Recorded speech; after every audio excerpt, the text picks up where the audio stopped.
Prepper Basics, an interview with retired Army officer David Hatcher on prepping for those with challenges. This is Throttle Up Prepper.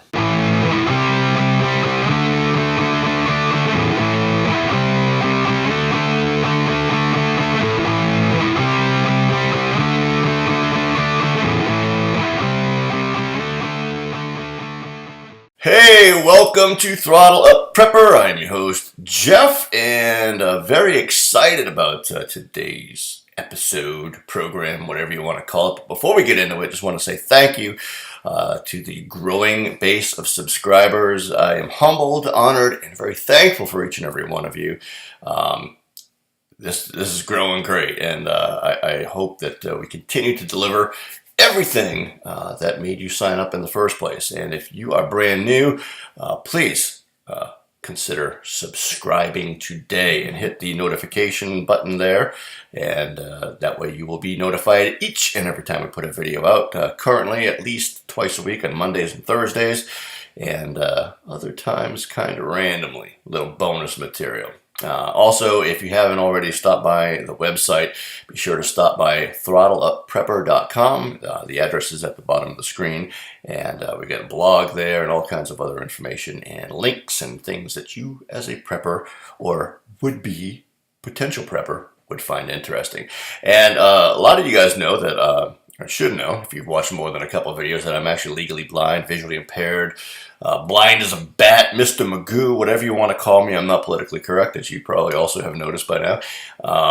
But I kind of can't help but have that color everything that I do. So this channel is not necessarily a channel for disabled preppers or preppers with people with disabilities in the family, but I definitely try to have that different angle, try to be helpful for those who are. And if you're not, that doesn't mean that this channel isn't for you or this video isn't for you. This is great because we all know someone, either at work, in our neighborhood, our extended family, our churches, where people that have various challenges of all sorts, and how potential SHTF, end of the world, zombie apocalypse situation could affect your family. And today I am honored to have a very special guest who recently met a few months ago, I guess, through the YouTube channel, and I had the great pleasure of talking to him through emails for a while, and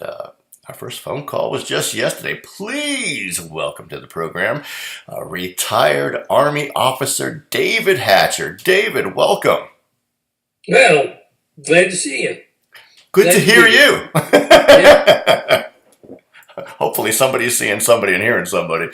Well, David is a pretty neat guy, and he doesn't want me to make a big deal about the military side of things. That's not why we have him on today, although I'm sure that it kind of shapes who he is and what he does. Obviously, you can't go through a career like that and not have it affect you.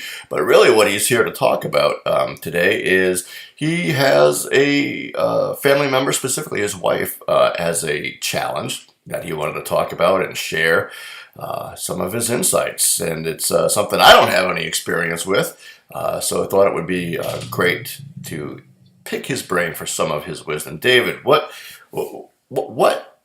exactly does your wife have going on, if you're comfortable sharing, and how does it affect your prepper plans? Well, my wife is afflicted with multiple sclerosis, and that is a disease that presently is uncurable. It affects her, and she's in the what I would call the early stages. She was diagnosed about 10 years ago with that, and it does create some understanding on my part and compassion for what she's going through. I always want her to focus on her well-being and maintain a positive mental outlook on what the future will bring. In preparing, unfortunately, the nature of prepping is we have to look at what might happen. Right. Multiple sclerosis is a progressive disease. Normally, slowly over time, it becomes debilitating, need assistance in mobility issues. So it's she hasn't got to that point yet, but if it were to hit the fan, then it's really up to me to take a look at what needs that I can prepare for in the future if something like that does happen, either short term or long term. Now, as a prepper, I'm not too worried about apocalyptic events. You ain't scared of no zombies? No, I'm not to that point yet, but I am, based on my background and some of the other life experiences that I've had, I have a lot of respect for natural disasters and at least short term events that will happen that will restrict our mobility or access to care or equipment. So I'm trying my best to take care of those things as her caregiver and not burden her with having to think about what the future might bring.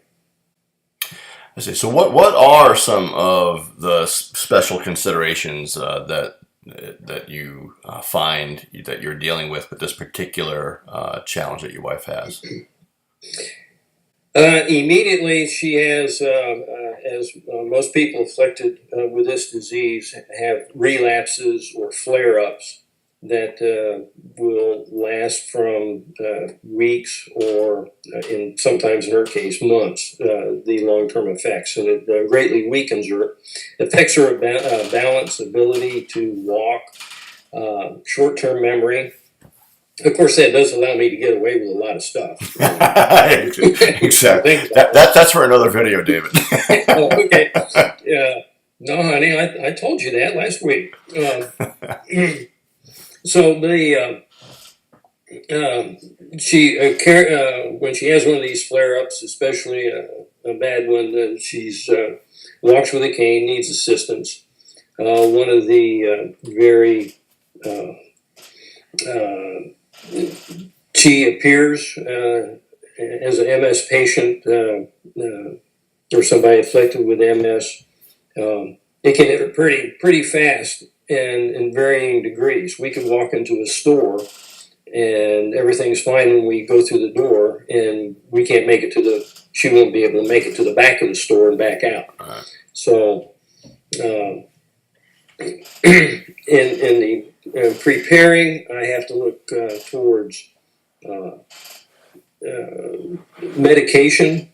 The medication that she takes obviously is not going to cure. There is no cure for this, but it does alleviate a lot of her discomfort and reduces the intensity of some of these flares that she has. It requires a home health care nurse to come in and administer IV infusions. So it's and that puts her down for a couple of days. She doesn't get up. So anything that I have to prepare for, I regularly look at and monitor the MS websites, especially from the MS Society, and pick up ideas on some of the things that we may need in the future.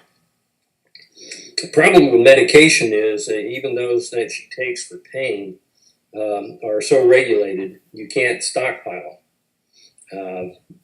especially with all of the emphasis on the opioids.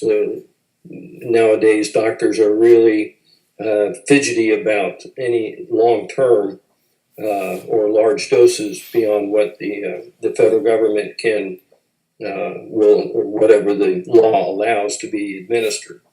But there's nothing, like I said, there's nothing that's going to, there's no drugs that are going to cure it. It's just basically for her own comfort and pain relief. Right. So, I mean, I guess that's the good news and the bad news. The good news is it's not, her life doesn't depend on getting the medication. It's just the quality of her life. And we talked yesterday, and I'm not asking again because I forgot, but I think it's good to bring up for people watching. And have you explored in, maybe natural options? Uh, you know, things you can do or administer at home, things you can find out in the woods, certain kind of flowers or herbs or anything that gives any relief at all? Yes, there's a lot of discussion in the MS community about alternative medications. Um, they've been experimented with in other countries and with supposedly good success, but until our FDA gets around to approving such things, or at least admitting that some of these medications would be beneficial, they want to keep their finger. They want to keep their finger on such medications, make sure that they're safe, of course, which we all want, but they're awful slow in doing that. So basically, yes, she has tried some, and it seems like they make her feel better, even if they're a placebo value. If they make her feel better for any period of time, well, I'm all for it. Well, that's a good point, and I think to encourage people out there, just because something works for your wife or doesn't work for your wife doesn't mean that they shouldn't try it or shouldn't explore it for themselves. I know with me, and we were talking yesterday, just certain pain meds just don't seem to do anything. But that doesn't mean that they don't work. Just that they don't work on me. But listen, we're kind of running out of time, but there's a bunch of more questions I would like to ask, and we try to keep these relatively short for a number of reasons. But we're going to go ahead and end this here today, and I want to encourage the viewers that if you have any comments, to please share. Don't hold back. Obviously, be kind. I mean, there's nothing to be unkind about here. But if you have any thing that you've encountered that you want to share in the comments below, please do. That's always good to be part of the community and to help one another out that way. And we're going to continue on here and record a part 2 to this. So whenever you finally get to watch this, be on the lookout. The next episode is going to be retired Army Officer David Hatcher. David, thank you. Hey, no problem.